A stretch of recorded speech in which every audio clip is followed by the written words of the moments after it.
All right, Arrow season 3, episode 5, The Secret Origin of Felicity Smoak.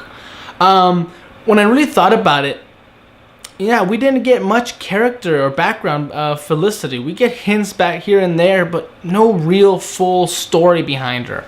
And so this episode was a pleasant surprise. We finally got to know more about her, where she came from, and exactly how she got to where she is.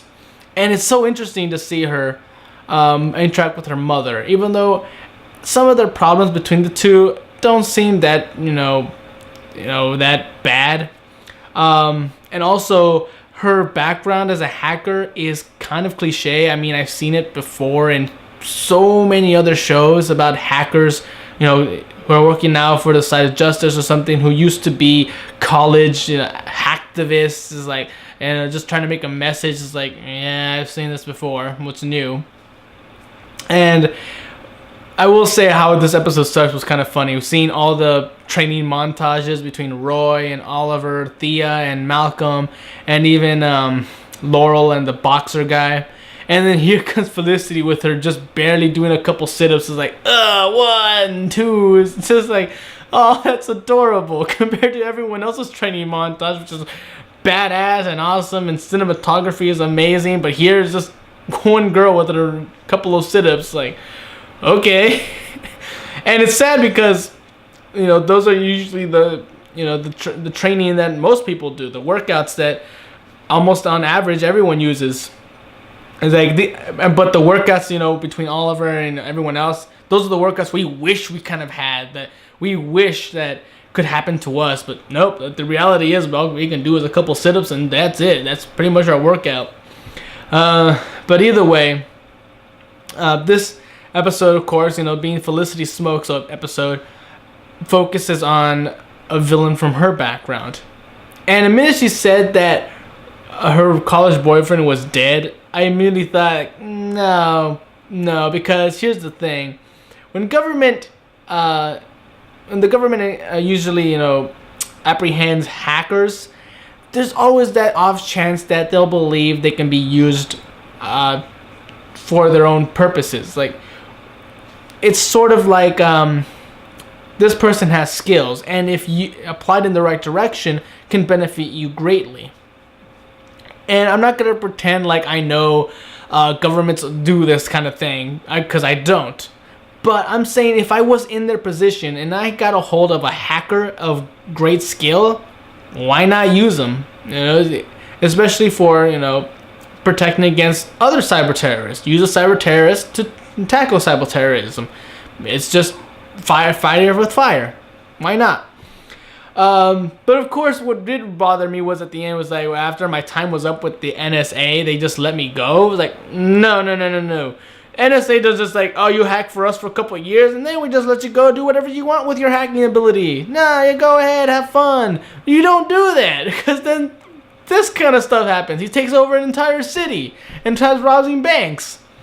It's like, no, he had to escape. I'm assuming he escaped from their watch and control, because there's no way the NSA just let him go back into the world. It's like, yeah, you're done with the community service. You can go and hack other people's stuff. So yeah, why not? It's like, no, it doesn't work that way. And I will say that Palmer, while still kind of makes me suspicious, especially with the whole energy should be free, let's give it to everyone. He did help a lot in this episode, especially with that new watch. So I'll just give him a break here today. It's like, alright, he's not so bad. Maybe he is actually good. Maybe he's absent-minded. I'll start to believe that maybe he's not, evil. He doesn't have alternative goals. He's just kind of, absent-minded. He's like, he wants to build these weapons, or these machines or inventions that he believes are good, but he doesn't realize the kind of damage they can cause if they were in the wrong hands. When he says that the best inventions are the ones you don't usually believe are, but they turn out they are, I started to think that he's just naive. Especially when that whole thought that I'll just make a machine that can create perpetual energy and give it free to the world. But in the wrong hands, that can be a very dangerous weapon. But he probably doesn't realize this. Maybe that's what Palmer's deal is. He thinks being this nice guy and just creating good things for people is all it takes, to bring peace to the world. But running blindly is not going to help anyone. It's going to put more people at risk. So maybe that's his deal. And now I'm starting to see it a bit. Or maybe he actually is evil. We just don't know it yet. But either way, if he does turn out to be evil, I won't be surprised. But if he doesn't, I won't be surprised either way. So one way or the other, he's going to go down one path. But anyway, Oliver and Thea's little tussle just serves as a way for Felicity and her mother to reconcile. Especially like they're the only family they got. You're pretty much forced to love them. And I guess you can argue that it's not true. It's like, even if they're your only family, doesn't mean you have to love them. I mean, you can have the biggest family in the world, and you probably never met 80% of them. So of course you can't love them. But at the same time, I think it's more as the people closest to you are the only ones you're ever going to actually interact with. You might as well put up with them and stuff like that. But I don't know. It's just my view on things. But anyway, the mother and her fear of losing her daughter, especially the way she lost her husband, I guess I can kind of see that. I mean, I myself am not a parent, so I don't know where that fear comes from. As I see nothing of me in my own children, and that scares me. Maybe they won't even remember me. But yeah, I mean, I guess I kind of see it. Especially that little comedy was like, when Felicity started trying to assure her, like, I do have some things about you. I mean, I have blonde hair, and she's like, no, you dyed it. It's like, oh, okay. But either way, it's like it wasn't that strong. The villain himself, again, cliche, the computer hacker trying to take over the city, just wants money. Yeah, alright. But I guess, his time with the NSA corrupted him. I don't know. But again, what really shocked me about this episode was the end, where Roy is having this bad dream, or a flashback, where we finally figure out, and it's finally revealed who killed Sarah, and it was Roy. And I was just shocked. It's like, whoa, like, what happened here? I mean, he wasn't dressed as the Red Arrow. He was just dressed as, his usual red hoodie. So maybe, the Mirakuru in his blood came back, and he didn't realize what he was doing until it was too late. Or maybe someone is controlling him somehow.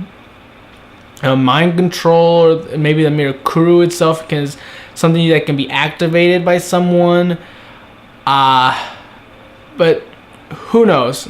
But still, it was just shocking to see this. Like, holy, Roy, why did you do this? And it looks like he finally remembers that he was the one that killed her. So how is this gonna roll? Is he gonna keep it a secret? Is he gonna tell someone, and they're gonna try to figure out what happened, why he did it? And again, the whole mystery for Captain Lance, it's really irritating me. I mean, it's coming to a point where I'm just getting madder and madder the more I see. It's like, we don't need to see this so often in every episode. We know where this is heading. It's going to be revealed to him, and he's going to get mad at one of them, either the Arrow or to Laurel or someone. It's just, yeah, come on, let's get it over with already. But either way, great episode, loved it. Good to see some background on Felicity. She's always been a fun character, and finally it's revealed who killed Sarah, and it's just shocking. It's like, damn, I have no idea where it's gonna go with that plot line, but I'm excited either way. So hopefully the next episode is just as amazing, or if not even more so. So until then, I'm Tony Dragon. Bye bye.